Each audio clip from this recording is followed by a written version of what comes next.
And let's begin by setting the table, no pun intended, really, because it would have been very lame, for what went down yesterday by listening to what Joe Judge, the Giants head coach, had to say after the Monday night debacle in Tampa for the New York Giants. Here's Judge. We got to do a better job scoring points. I know it sounds pretty obvious and to the point with it, but I'm going to keep it just very blunt on that right there. We got to do a better job putting our players in position to make plays. We have too many good players. You know, we got to put them in a better position to capitalize on it. That's it. We got to make sure, we sit down tomorrow as a coaching staff and understand how we got to play this game and give our players a chance to make plays. Do you still have faith in Jason Garrett as your offensive coordinator? I have faith in all the people on our team, players, coach, everything. But, look, we'll assess everything as a team, make any move we need to going forward. Is he going to be your... I'm not going to go into that right now.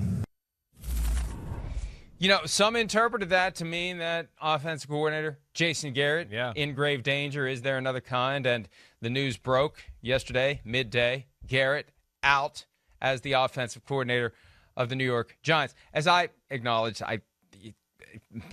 the house is on fire, and you're basically just putting it out in one room. There's a lot more that needs to be done. Sure, but it's an acknowledgement, I think, by somebody in that organization that they know. They understand that there are problems that need to be solved, and they now commence the process of trying to solve them on the fly. The old changing of the tire on the moving car. It worked for the Ravens in 2012 when they fired Cam Cameron and elevated Jim Caldwell. They won the Super Bowl that year. Yeah, don't think the Giants are going to be on that same track, but it's an acknowledgement. I think now that I've had a chance to sleep on it, it's a perfect acknowledgement that something needs to change. Right. Plus, it's kind of a Hail Mary throw. Like, maybe something will get better. Maybe we can shake things up a little bit and get better improvement out of the team and win some games. And, who knows? The 7th seed is wide open. If they get hot down the stretch, if this gives them the shock to the system that they need, then, maybe they still have a chance. Yeah, probably not. Yeah, probably not. You're right, probably not. But, I think it's a little bit of what you said. I think it's a look to the future, knowing that, something has to be done.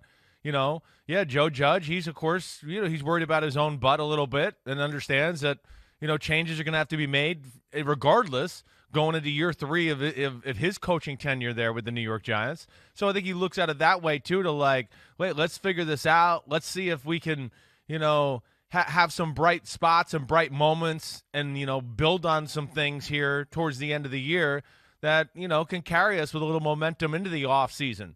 But I think it's a lot of different things. Yeah, it's about this year. I think it's about the future.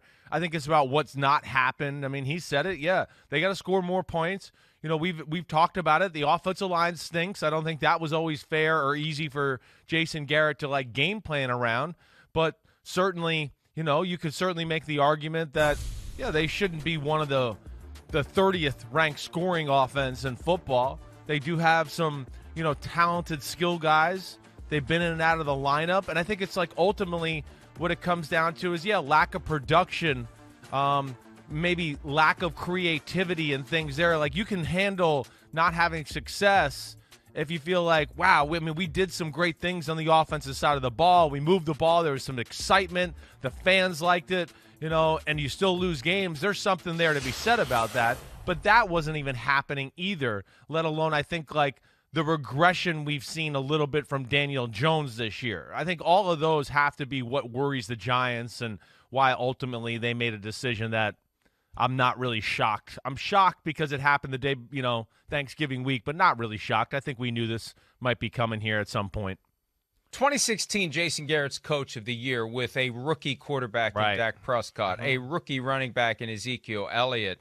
Has the offense fundamentally changed since then? Is it just an issue of personnel? Let's also remember dominant offensive line in Dallas at the time. Right. Is it just a matter of you look like a genius as an offensive coordinator if you have better players, and you look like an idiot as an offensive coordinator if your players aren't very good? Well, it can certainly do that to you. I mean, if you have really good players, you could be an average offensive coordinator and still look like, hey, I'm one of the best out there. I'm not going to say that was the case for Jason Garrett. He certainly had some things stacked against him here with the New York Giants. But, I also think, hey, it's 2021. What's the identity of your offense? What's there to be excited about? And there just seemed to be moments of, okay, we can't run the ball, we can't protect, but what are we going to do creative to kind of try to, help those issues. And I think that's the thing that frustrated Giants fans and probably frustrated the coaching staff too. Just the fact of lack of new ideas, new schemes, something there, behind that, the creativity department, I think has, maybe been lost a little bit by Jason Garrett here in the last few years, and that's what underwhelmed Giants fans and I think the organization in general. It is always odd to me to see a guy who was so quickly hired by a coach get run out the door less than 2 full seasons after getting the job. Like, you hired the guy. What went wrong there? And remember the weird thing that happened last year with the offensive line coach getting into it with Joe Judge, and that was a guy that Jason Garrett brought. Was it Mark Colombo? Is that who it was? Yeah, I don't want to defame anyone. But there was some sort of an incident, some sort of an altercation, and that may have been the first moment that Joe Judge kind of looked sideways at Jason Garrett, and this is your guy, and this guy is, whatever it was, they didn't click. And I guess that's part of it too. When you're putting a staff together, you can't always get the guys that you want. Sometimes you get the guys that maybe somebody higher up wants. Hey, Jason Garrett used to be, he was the fair-haired guy. He was the guy in demand. We've dealt with him for all these years. He was with us. Yeah. Let's go get him. Right. And Joe Judge was like, I don't really know him. Well, we'll make it work. And, sometimes it does and sometimes it doesn't. And maybe that may be the simplest explanation. These two guys just didn't click. I think that's fair to say. I think that's a fair question, 100%. I mean, it always seemed a little weird as far as how it went down, as far as Jason Garrett, the offensive coordinator, Joe Judge. It seemed like Jason Garrett, I mean, it was, we don't know. How was he? Maybe he was forced on Joe Judge, period. There could certainly be that angle. And you said, the Giants had a prior relationship with Jason Garrett. It is Joe Judge. And the fact that, he's a first-time head coach, of course, first time in the NFL to go along with that, to where maybe that's how they sold it to him. Hey, he's been a head coach. You can lean on him for experience, how to handle certain situations. And maybe that is part of the issue here, that it was a little bit forced on Joe Judge, and it wasn't exactly what he wanted, maybe from an X's and O's standpoint or just an overall approach standpoint for what he believes in. I think that's a really fair question to ask. I mean, to me, it was one of the first things that went through my mind when this went down yesterday. It was just like, I always questioned where this marriage began between the two. And then, of course, when the results don't, pan out on the football field, and you got a quarterback that, everybody wants to turn the corner, and that doesn't work. And then there just seems to be lack of, maybe sometimes situational awareness and creativity like we didn't see on Monday night. I think it just all came to a head where enough was enough, and they realized the future wasn't with Jason Garrett.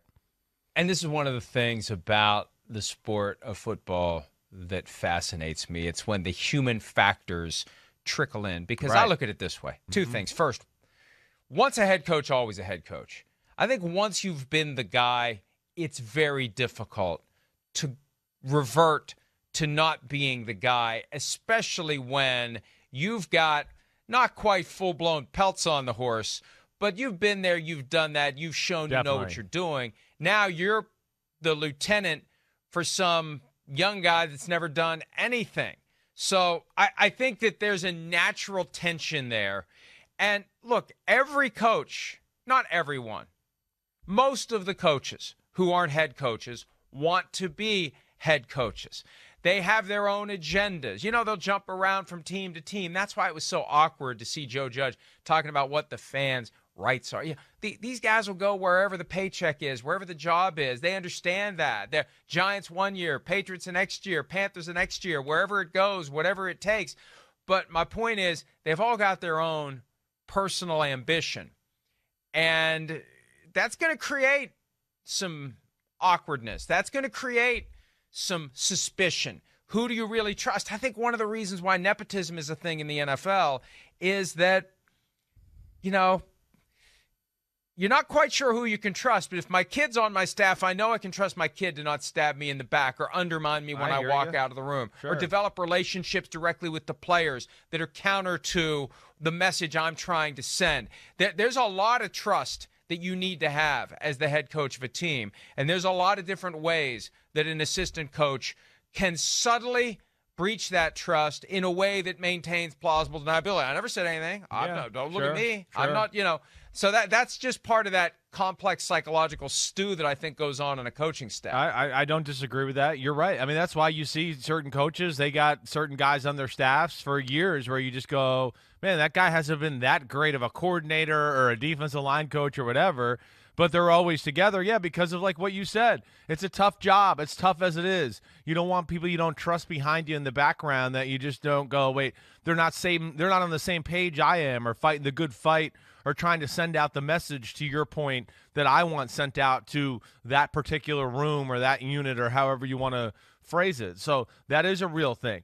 And, of course, that can make a head coach feel uncomfortable. And I don't doubt that there's probably a little element of that, definitely. And then added to that, not from the same coaching tree or to have the same approach, that's another thing too. Yeah, New England, that way of life, how they approach the game on a day-to-day basis. Not all coaches fit into that mold. They don't. It's a different way. It's a little bit more cutthroat. It's cold. It's not buddy-buddy the way they do things there. And if you're not a part of that, or not a part of that same type of mentality and grind, I think that could add to the element you're talking about too, where a head coach could be looking out of the corner of his eye going, well, that's not how things were done where I came from, or what I used to see, or how Belichick or McDaniels used to approach it. And that probably is part of the reason why, you cut the cord in this situation too. There's probably not only results that are underwhelming on the field, but, maybe an approach off the field that isn't exactly what you want either, that you feel like maybe is affecting what's happening on the field as well. And when that happens, yeah, it's hard to be successful. It's hard to come up with the proper game plans and everybody being on the same page on the coaching staff. Hey, another reason that maybe a guy who isn't all that great with X's and O's and teaching fundamentals and whatnot stays on a staff, eyes and ears for the head coach. Eyes and ears, right?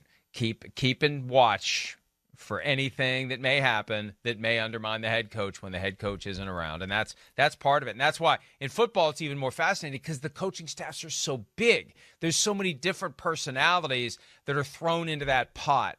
That's just what makes it something that, they cover it up. They aren't as candid with it as they could be, for good reason. But you have things that happen, like what went down between Mark Colombo and Joe Judge last year. So Freddy Kitchens, the former Browns head coach, who did a good enough job in 2018 running the Cleveland offense to qualify himself for a job that he ultimately wasn't suited to fulfill, because he lasted 1 year as head coach of the Browns. He gets a chance to call the plays moving forward. He's technically, I think, the tight ends coach. Yep, right. But now he's going to call the plays. And, when it comes down to calling plays, the problem is if your team just isn't very good, if you don't have the capability, if you can't block, it doesn't matter what plays you call. None of them work. No. And I feel like that's what it was Monday night. He could have called every play in the playbook at some point that night, and none of them would have worked. Agreed. That's where, again, I'll defend Jason Garrett in the fact that there was some, factors here that certainly I would look at to go, well, it's tough. It's tough. It's tough to have a good offense when you're in the conversation for having the worst offensive line in football. That's tough. It really is. And that's, to me, where, I think Joe Judge is smart enough to realize, the circumstances at hand as far as, yeah, we've had injuries to some key players, and, yeah, the offensive line is not great. I think he's smart enough to realize that. That's where I go back to thinking that it's a lot of the other factors that are along with this, that it's, certainly we'd like to see a little more production and creativity on the field, but there's a fundamental difference, I think, in maybe the approach. And that's why you just cut the cord now and maybe see if Freddy Kitchens does have what you like as far as on that side of the ball, calling the plays. Either way, you start to think and tinker about who could be the next offensive coordinator for next year. But I think it's got to be a little of all of that, because I can't imagine Joe Judge would just fire him just because of, what we've seen on the field. I know it hasn't been pretty. There's not been really one marquee offensive game you can point to, the last 2 years from the New York Giants. And sure, we can blame Jason Garrett, but I think we could also, like you bring it up, the offensive line's a very real thing. But nonetheless, we know it's a results business, and people want to see creative things to hide the flaws on your offense, and I think that's what made Giants fans frustrated with Jason Garrett. Hi, I'm Mike Tirico, and thanks for watching. Make sure to hit subscribe for the latest news and highlights from NBC Sports.